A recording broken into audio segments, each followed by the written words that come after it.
చేస్తున్నటువంటి నా జాతి ఆగమైపోతుంది, నా జాతిని బానిసలుగా చేస్తున్నారు.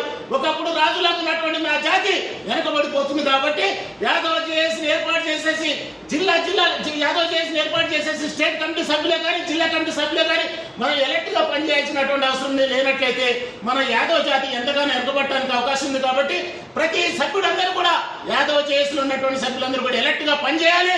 పని చేయనట్లయితే మీరు యాదవులే కాదు. విధంగా చెప్పాలంటే ఎందుకు చెప్తున్నాను అంటే యాదవ జాతి ఇంత వెనకబడిపోతున్నా కానీ మీకు పౌరుషం రానందుకు మీ పౌరుషం రానందుకు ఎంతగానో బాధ అనిపిస్తుంది. ఎందుకు చెప్తున్నాను అంటే అగ్రవర్ణాల కింద నా జాతి ఎంతగానో వెనకబడిపోతుంది, తొక్కబడుతుంది, ముక్కలుగా నడుపుతున్నారు.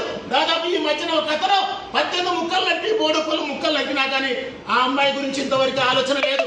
ఈ మధ్య చూడండి మన అక్క ఈశ్వరమ్మ మీద అంత చిన్న పెద్ద అనే ఆలోచన లేకుండా సంస్కార హీరుడు మూర్ఖుడైనటువంటి వాడు చరణ్ రెడ్డి గారు ఏందనమాట ఈ విధమైనటువంటి అమ్మ మీద ఆ మాటలు అన్నా కానీ వాళ్ళ సమాజాన్ని ఏందన్న తలంచుకొని పోతుందే తప్ప ఎదురు తిరిగి మా అమ్మని ఇంత మాట అంటారని చెప్పి గట్టిగా మాట్లాడినటువంటి వ్యక్తులు లేరు.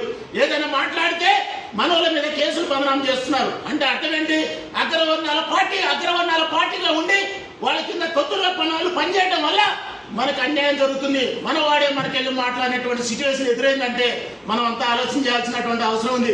అదేవిధంగా మన చైర్మన్ గారు అన్నట్టుగా ఇవాళ ఏంటన్నమాట యాదవ జాతిలో ఉన్నటువంటి కొంతమంది వ్యక్తులు వాళ్ళ కింద తొత్తులుగా పనిచేయడం వల్లనే మన జాతి అనేది డెవలప్మెంట్ కాకుండా అయిపోతుంది. కాబట్టి యాదవ జేఏసీలో ఉన్నటువంటి ప్రతి నాయకుడు పౌరుషంతో ఉండాలి.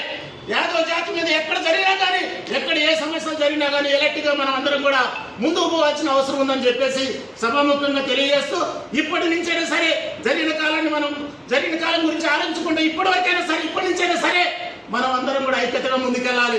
యాదవ జేఏసీని మిగతా సంఘాలన్నీ కూడా చిన్న సంఘాలన్నింటినీ కూడా మనం కలుపుకుంటూ యాదవ జేఏసీని ప్రలోభితం చేయాలి. అంతేకాకుండా ఈ సంఘాలు ఉన్నటువంటి తెలంగాణ రాష్ట్రంలో చిన్న సంఘాలుగా ఏర్పాటు చేసినటువంటి సంఘ నాయకులారా మీరు యాదవ జేఏసీలో జాయిన్ కాండి. లేనట్లయితే మీరు చిన్న సంఘాలను పెట్టుకొని అగ్రవర్ణాలకి తొత్తులుగా పనిచేస్తూ జాతి ద్రోహులుగా మిగిలిపోవద్దని కూడా నేను తెలియజేస్తున్నాను. ఎందుకంటున్నంటే ఈ చిన్న సంఘాల వల్ల నా జాతి ఎంతగానో అన్యాయం అవుతుంది.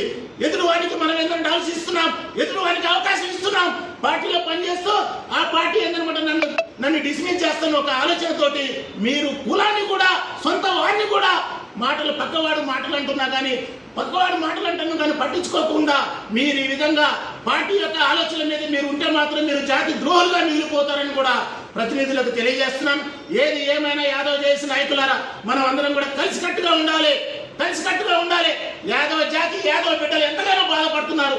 మనం అందరం కూడా ఐక్యతగా ఉండాలి. ఒక ప్రతిజ్ఞ చేసిన విధంగా ఉండాలి. మన శ్రీకృష్ణుని యొక్క వంశస్థులం కాబట్టి మనం